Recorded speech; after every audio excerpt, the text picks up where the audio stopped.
Accompagné du chef du Parti québécois, M. Paul Saint-Pierre Plamondon, de Samuel Ouellette, notre candidat dans Rimouski, Pascal Bérubé de Matane-Matapédia. Nous sommes aussi accompagnés de Mme Solange Charest, ancienne députée de Rimouski, M. Irvin Pelletier, ancien député de Rimouski, et Mme Danielle Doyer, ancienne députée de Matapédia. On aura une courte allocution, ensuite on va passer à la période des questions pour les journalistes qui sont sur place au micro. Là. La parole est à vous. Merci beaucoup. Donc, on est très heureux d'être de retour ici à Rimouski avec Samuel pour soutenir sa campagne dans un endroit qui est définitivement indépendantiste, définitivement d'accord avec un virage vers une nouvelle économie verte et un endroit surtout qui tient à une longue historique de députés entièrement dédiés à protéger son monde, à servir ses gens, à être non pas le représentant de la CAQ sur une base locale, mais être le représentant de ces gens à l'Assemblée nationale. Donc, je souligne la présence de Irvin Pelletier, Danielle Boyer et Solange Charest. C'est très apprécié que vous soyez là. Évidemment, notre cher Pascal Bérubé, qui est toujours fidèle au poste. Donc, je pense que l'ADN du Parti québécois, on veut le rappeler en venant à Rimouski, c'est également de défendre nos régions, permettre également à nos députés d'avoir une liberté de parole, dont Pascal le sait.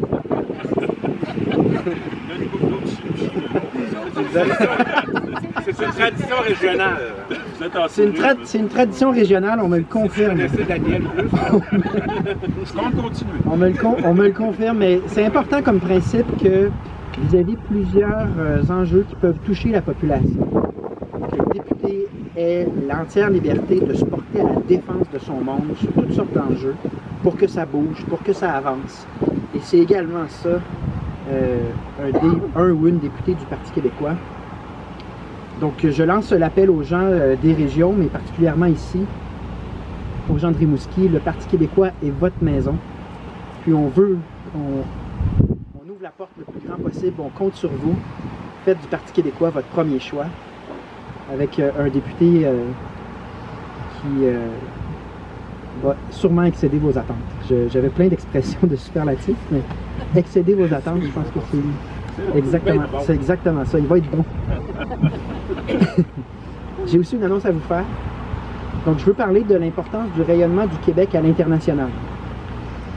On en a peu parlé, j'en ai touché quand même un mot, mais je veux faire une annonce spécifique parce qu'au cours des dernières années, le Québec a été malmené sur la scène internationale et surtout très mal représenté, humilié même à l'occasion. On se souviendra par exemple de Bob Rae, ambassadeur du Canada à l'ONU, qui a déclaré que la loi sur la laïcité était discriminatoire et qu'elle contrevenait à la Déclaration des droits de l'homme. C'était en décembre 2021. Il n'a pas été réprimandé, il est toujours en poste. Il y a un paquet de pays à travers le monde qui ont des lois sur la laïcité. Tout le monde était mal à l'aise et le Québec n'avait pas de voix pour corriger le tir et défendre également la légitimité de son choix démocratique. Que dire de l'enjeu climatique et environnemental? On est pris dans un gouvernement qui défend internationalement le développement et l'exploitation d'une industrie fossile absolument immorale, des multinationales dans les paradis fiscaux, et ça ne relaie certainement pas le message du Québec à l'international. Donc, ça c'est sans compter toutes les révélations de discrimination envers les francophones dans la diplomatie canadienne. Il y en a eu à nouveau au cours des dernières années. Donc, le Canada est disqualifié, n'a aucune crédibilité pour représenter adéquatement le Québec dans le monde. La nation québécoise mérite de parler par elle-même. Donc, on a deux choses à vous annoncer aujourd'hui.